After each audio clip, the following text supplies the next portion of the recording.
শ্ৰীমতী ৰেণুদে Jaipur B ক্লাছৰ পৰা আহিছোঁ মালিকপথাৰ এড্ৰেছ আমি নিমাৰ্চি গণিতৰ টেলেণ্ট লৈ আহিছোঁ এই টেলেণ্টটোত আমি মাল্টি গ্ৰেড ষ্টুডেণ্ট পঢ়াব পাৰিম আমি শ্ৰেণী ক্লাছ 1 ক্লাছ 2 গোটেইখিনি শ্ৰেণী আমি ইয়াত কভাৰ কৰিব পাৰিম আমাৰ এই টেলেণ্টটোৰ মূল উদ্দেশ্য হৈছে সংখ্যাৰ ধাৰণা দিয়া প্ৰথমতে তো ইয়াত আমি প্ৰথমতে আৰম্ভণিতে ছাত্ৰ ছাত্ৰীক লৈ পেলাই ট্ৰেইনত যেনেকৈ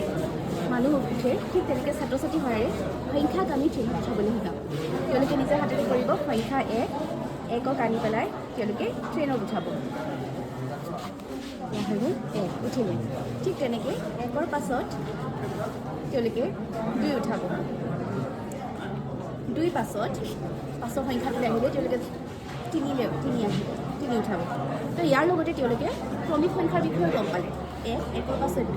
2 পাছত 3 এতিয়া এক বুলি কোৱাৰ লগে তেওঁলোকৰ মনত ধাৰণা আহিব লাগিব যে একনো কি সংখ্যাটো গতিকে আমি ইয়াত এটা বল এটা বনাই দিছোঁ এক মানে এটা বল সেইটো তেওঁলোকে ধাৰণাটো পাব সেই এক শব্দটো কেনেকৈ লিখিব পাৰে সেইটো মই ইয়াত আমাক দিবলৈ চেষ্টা কৰিছোঁ ল'ৰা ছোৱালী যাতে শিকিব পাৰে এক লগালগ তেওঁলোকে শিকিলে ইংৰাজী বৰ্ণটো যে এক কেনেকৈ লিখে সেইটো ইয়াত প্ৰকাশ পাইছে গতিকে তেনেকৈ এই মডেলটোত আমি চেষ্টা কৰিছোঁ মানে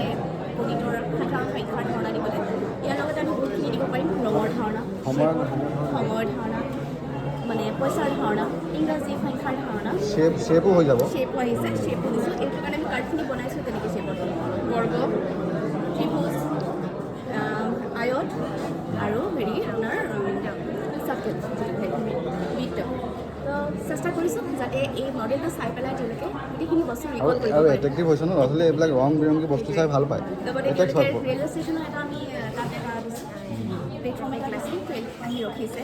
লগতে তেওঁলোকে ট্ৰাফিক লাইনৰ অলপ জ্ঞান পাব যে ৰঙা বুলি কোৱাৰ লগে তেওঁলোকে যে ৰখিব লাগিব তেওঁলোকে লগালগ ৰিকল হ'ব যে ৰাস্তাত যাওঁতে আমি কেনেকৈ যাব লাগে ৰঙা মানে ৰখিব লাগিব হালধীয়া মানে সাজু যাবলৈ গ্ৰীণ মানে আমি যাব লাগিব গতিকে তাৰ আমি এটা চেষ্টা কৰিছোঁ যাতে গোটেইখিনি ইয়াত এটা টেলেণ্টৰ জৰিয়তে আমি গোটেইখিনি দিব পাৰোঁ আপোনাৰ নামটো কি মোৰ নাম শ্ৰীমতী ৰেণু দে মালিকপথাৰ এড্ৰেছ আপোনাৰ নমস্কাৰ মোৰ নাম শ্ৰীমতী লল্লু চেতিয়া আপুনি সেইখন স্কুলতে এছিষ্টেণ্ট হয় হয় ঠিক আছে থেংক ইউ